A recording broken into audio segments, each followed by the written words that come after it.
വെള്ളപ്പാണ്ട് അഥവാ വിറ്റിലിഗോ നമ്മുടെ സമൂഹത്തിൽ ഇന്നും പല തെറ്റിദ്ധാരണകളും നിലനിൽക്കുന്ന ഒരു ചർമ്മരോഗമാണ് വെള്ളപ്പാണ്ട്. ചിലർ ഇത് പകരുന്ന അസുഖമാണെന്ന് വിശ്വസിക്കുന്നു, ചിലർ ഇത് ചില ഭക്ഷണക്കൂട്ടുകൾ കൊണ്ട് വരുന്നതാണെന്ന് വിശ്വസിക്കുന്നു. എന്നാൽ യഥാർത്ഥത്തിൽ എന്താണ് വെള്ളപ്പാണ്ട്, ഇതെങ്ങനെയാണ് വരുന്നത്, ഇത് പൂർണ്ണമായി മാറ്റാൻ കഴിയുമോ? ഈ കാര്യങ്ങളെല്ലാം നമുക്ക് ഇന്ന് ഈ വീഡിയോയിൽ വളരെ വിശദമായിട്ട് ചർച്ച ചെയ്യാം. ഞാൻ doctor Murshida, homeo home speciality clinic, Irumbuzhi. എന്താണ് വിറ്റിലിഗോ? നമ്മുടെ ചർമ്മത്തിന് നിറം നൽകുന്നത് മെലാനിൻ എന്ന പിഗ്മെന്റ് ആണ്. ഈ മെലാനിൻ പിഗ്മെന്റ് ഉൽപ്പാദിപ്പിക്കുന്നത് മെലനോസൈറ്റ്സ് എന്ന കോശങ്ങളാണ്. ചില കാരണങ്ങൾ കൊണ്ട് മെലനോസൈറ്റ്സ് എന്ന കോശങ്ങൾ നശിക്കുകയോ അവയുടെ പ്രവർത്തനം നഷ്ടപ്പെടുകയോ ചെയ്യുമ്പോൾ ശരീരത്തിന്റെ ചില ഭാഗങ്ങളിൽ വെളുത്ത പാടുകൾ പോലെ രൂപപ്പെടുന്നു. ഈ അവസ്ഥയെയാണ് വെള്ളപ്പാണ്ട് എന്ന് പറയുന്നത്. എന്തുകൊണ്ടാണ് വെള്ളപ്പാണ്ട് വരുന്നത്? കൃത്യമായ ഒരു കാരണം ഇതുവരെ കണ്ടെത്തിയിട്ടില്ല. എന്നാൽ ചില പ്രധാന കാരണങ്ങളുണ്ട്.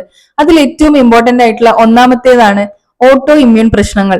ശരീരത്തിന്റെ പ്രതിരോധ സംവിധാനം മെലനോസൈറ്റ് കോശങ്ങളെ നശിപ്പിക്കുന്നു.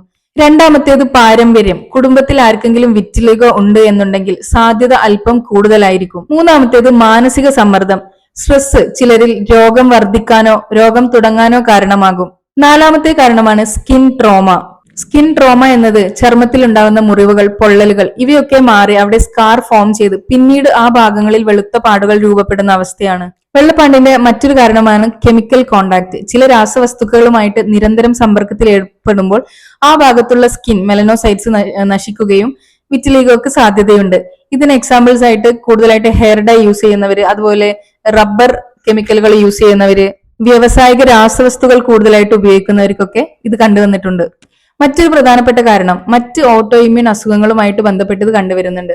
എക്സാമ്പിൾ ആയിട്ട് പറയുകയാണെങ്കിൽ ഹഷിമോട്ടോസ് തൈറോയിഡൈറ്റിസിന്റെ കൂടെ വിറ്റിലിഗോ കണ്ടുവരുന്നുണ്ട്. അപ്പോൾ ഇതൊക്കെയാണ് പ്രധാനപ്പെട്ട കാരണങ്ങൾ എന്ന് പറയുന്നത്. വിറ്റിലിഗോയുടെ ലക്ഷണങ്ങൾ എന്തൊക്കെയാണ്? വിറ്റിലിഗോയുടെ പ്രധാന ലക്ഷണം വെളുത്ത പാടുകളാണ്, മിൽക്കി വൈറ്റ് പാച്ചസ്.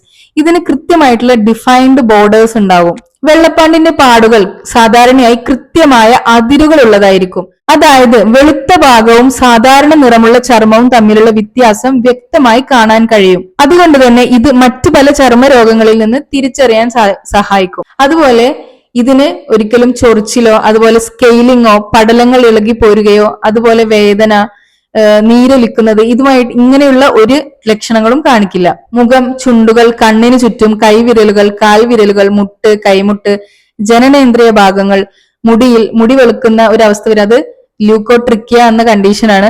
അതുപോലെ പുരികം അല്ലെങ്കിൽ താടി ഇവയിലൊക്കെ വെളുത്ത നിറം വരുന്നത്.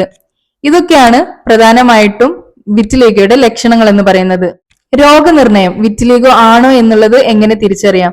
മിക്ക കേസുകളിലും ക്ലിനിക്കിൽ നിന്നുള്ള എക്സാമിനേഷൻ വഴി തന്നെ നമുക്കത് തിരിച്ചറിയാൻ സാധിക്കും. ചിലപ്പോൾ വുഡ്സ്ലാമ്പ് എന്ന അൾട്രാ വയലറ്റ് ലൈറ്റ് ഉപയോഗിച്ച് പരിശോധന നടത്തി കണ്ടുപിടിക്കാം. രക്തപരിശോധനകൾ വഴി തൈറോയിഡ് പോലെയുള്ള അനുബന്ധ പ്രശ്നങ്ങളും കണ്ടുപിടിക്കാം.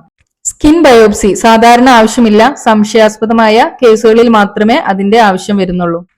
ഇനി വിറ്റിലിഗോ ഉള്ള പേഷ്യൻസ് കഴിക്കേണ്ടതും കഴിക്കേണ്ടാത്തതുമായിട്ടുള്ള ഭക്ഷണങ്ങളെ കുറിച്ച് സംസാരിക്കാം. വിറ്റിലിഗോക്ക് ആരോഗ്യപരമായിട്ടുള്ള ഭക്ഷണ രീതി വളരെയധികം സഹായകരമാണ്. പഴങ്ങളും പച്ചക്കറികളും ധാരാളമായിട്ട് ഉൾപ്പെടുത്തുക. അതുപോലെ ആന്റി ഓക്സിഡന്റ്സ് റിച്ച് ആയിട്ടുള്ള ഫുഡുകൾ കൂടുതലായിട്ട് കഴിക്കുക. സിങ്ക്, കോപ്പർ ഇവ അടങ്ങിയിട്ടുള്ള ഭക്ഷണങ്ങൾ, വൈറ്റമിൻ ഡി, വൈറ്റമിൻ B12 അടങ്ങിയിട്ടുള്ള ഭക്ഷണങ്ങൾ, പൊതുവെ നമ്മൾ കേട്ടുവരുന്ന വൈറ്റമിൻ സി അടങ്ങിയിട്ടുള്ള ഭക്ഷണങ്ങൾ കുറക്കുക. അതായത് പുളി കൂടുതലുള്ള ഭക്ഷണങ്ങൾ, സിട്രസ് ഫ്രൂട്ട്സ് കുറക്കാം. ഇതിന്റെ ശാസ്ത്രീയ വശം എന്തെന്ന് പറഞ്ഞാൽ ഈ വൈറ്റമിൻ സി എക്സ്ട്രാക്ട്സുകൾ നമ്മുടെ ബ്യൂട്ടി പ്രൊഡക്ട്സുകളിലൊക്കെ, അതായത് ഫെയർനെസ് കൂട്ടാനുള്ള ബ്യൂട്ടി പ്രൊഡക്ട്സിലൊക്കെ സാധാരണയായി യൂസ് ചെയ്യുന്നുണ്ട്. അപ്പൊ അതിന്റെ ഒരു ഫംഗ്ഷൻ എന്ന് പറഞ്ഞു കഴിഞ്ഞാൽ പിഗ്മെന്റേഷൻ കുറച്ചിട്ട് ഫെയർനെസ് കൂട്ടുക എന്നുള്ള ഒരു ഫംഗ്ഷൻ വൈറ്റമിൻ സിക്ക് ഉണ്ട്. അതുകൊണ്ടാണ് വിറ്റിലിഗോ പേഷ്യൻസിനോട് മിക്കവാറും സിട്രസ് ഫ്രൂട്ട്സ്, വൈറ്റമിൻ സി കൂടുതൽ അടങ്ങിയിട്ടുള്ള പുളിപ്പ് കൂടുതലുള്ള ഫ്രൂട്ട്സുകൾ ഒഴിവാക്കണമെന്ന് നിർദ്ദേശിക്കുന്നത്. ക്യാരറ്റ്, ബീട്രൂട്ട്, അതുപോലെ മുരിങ്ങയില, ചീരയില ഇതിലൊക്കെ antioxidants, vitamin B12, folic acid ഒക്കെ ധാരാളം അടങ്ങിയിട്ടുണ്ട്. ഇതൊക്കെ ഭക്ഷണത്തിൽ എപ്പോഴും ഉൾപ്പെടുത്താൻ ശ്രദ്ധിക്കുക.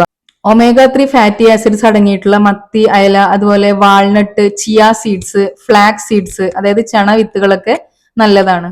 കോപ്പറും സിങ്കും അടങ്ങിയിട്ടുള്ള ഭക്ഷണങ്ങൾ മെലാനിൻ പ്രൊഡക്ഷൻ കൂട്ടുന്നുണ്ട്. അതിന്റെ ഭക്ഷണങ്ങളാണ് ആൽമണ്ട്സ്, അതായത് ബദാം, സൺഫ്ലവർ സീഡ്സ്, അതുപോലെ നമ്മുടെ സെസാമെ സീഡ്സ്, എള്ള്, മഷ്റൂം അതായത് കൂണ് ഇവയൊക്കെ നല്ലതാണ്. വൈറ്റമിൻ ഡി കൂടുതൽ അടങ്ങിയിട്ടുള്ള ഭക്ഷണങ്ങൾ കഴിക്കുക. അപ്പോൾ പേഷ്യൻസ് എപ്പോഴും ചോദിക്കുന്ന ഒരു സംശയമാണ് പാലും പാലുൽപ്പന്നങ്ങളും ഒഴിവാക്കണോ എന്നുള്ളത്. അതിന് സയന്റിഫിക് രീതിയിൽ ഒരു പഠനം തെളിയിച്ചിട്ടില്ല, അതായത് പാല് ഡയറക്റ്റ് ആയിട്ട് വിറ്റിലിഗോ കോസ് ചെയ്യുമെന്നുള്ളത്. പക്ഷെ പാല് ഓൾറെഡി അലർജിക് റിയാക്ഷൻസ് എന്തെങ്കിലും ഉണ്ടാക്കുന്നവരാണെന്നുണ്ടെങ്കിൽ അത് ഒഴിവാക്കണം. അതുപോലെ വിറ്റിലിഗോ പേഷ്യൻസ് ഉള്ളവർ ഒഴിവാക്കേണ്ട ഭക്ഷണങ്ങൾ എന്ന് പറഞ്ഞു കഴിഞ്ഞാൽ പ്രോസസ്ഡ് ആയിട്ടുള്ള ഫുഡ്സുകളാണ്. ജങ്ക് ഫുഡ്സ്, പാക്കറ്റിൽ വരുന്ന ഫുഡ്സ്, പ്രോസസ്ഡ് മീറ്റ്സ്, സോസേജ് പോലെയുള്ളവ, അതുപോലെ കാർബണേറ്റഡ് ഡ്രിങ്ക്സ്, ഷുഗർ പ്രൊഡക്ട്സുകൾ, അതുപോലെ ആൽക്കഹോള്, സ്മോക്കിംഗ്, ഇവയൊക്കെയാണ് പൂർണ്ണമായിട്ടും ഒഴിവാക്കേണ്ടത്. വെള്ളപ്പാണ്ടും മാനസിക സമ്മർദ്ദവും. വെള്ളപ്പാണ്ടുള്ളവരിൽ മാനസിക സമ്മർദ്ദം കൂടുതലായി രോഗത്തെ വഷളാക്കുന്നതായിട്ട് കണ്ടുവരുന്നുണ്ട്. അതുകൊണ്ട് തന്നെ മതിയായ ഉറക്കം, യോഗ, അതുപോലെ പ്രാർത്ഥന, വ്യായാമം, കുടുംബത്തിന്റെ പിന്തുണ, ആത്മവിശ്വാസം, ഇതൊക്കെ മരുന്ന് കഴിക്കുന്നത് പോലെ ഭക്ഷണം ക്രമീകരിക്കുന്നത് പോലെ തന്നെ ഇമ്പോർട്ടന്റ് ആയിട്ടുള്ള ഒരു കാര്യമാണ്. വെള്ളപ്പാണ്ടിന് ചികിത്സ ലഭ്യമാണോ? അതെ, തീർച്ചയായിട്ടും വെള്ളപ്പാണ്ട് പൂർണ്ണമായും മാറ്റിയെടുക്കാൻ പറ്റുന്ന ഒരു രോഗമാണ്. അതിന് കുറച്ചധികം മരുന്ന് കഴിക്കേണ്ടി വരും. അതുപോലെ തന്നെ ഭക്ഷണ രീതിയിൽ നല്ല മാറ്റങ്ങൾ വരുത്തേണ്ടി വരും. മാനസിക സമ്മർദ്ദം കുറക്കുകയും ഡോക്ടറുടെ നിർദ്ദേശപ്രകാരമുള്ള കാര്യങ്ങളെല്ലാം ചെയ്യുകയും ചെയ്യുക. ഹോമിയോപ്പതി ശാസ്ത്രത്തിലും ഇതിന് വളരെയധികം പൂർണ്ണമായി മാറുന്ന ചികിത്സ ലഭ്യമാണ്. ഈ വീഡിയോ ഉപകാരപ്പെട്ടെങ്കിൽ ലൈക്ക് ചെയ്യാനും ഷെയർ ചെയ്യാനും സബ്സ്ക്രൈബ് ചെയ്യാനും മറക്കരുത്. താങ്ക്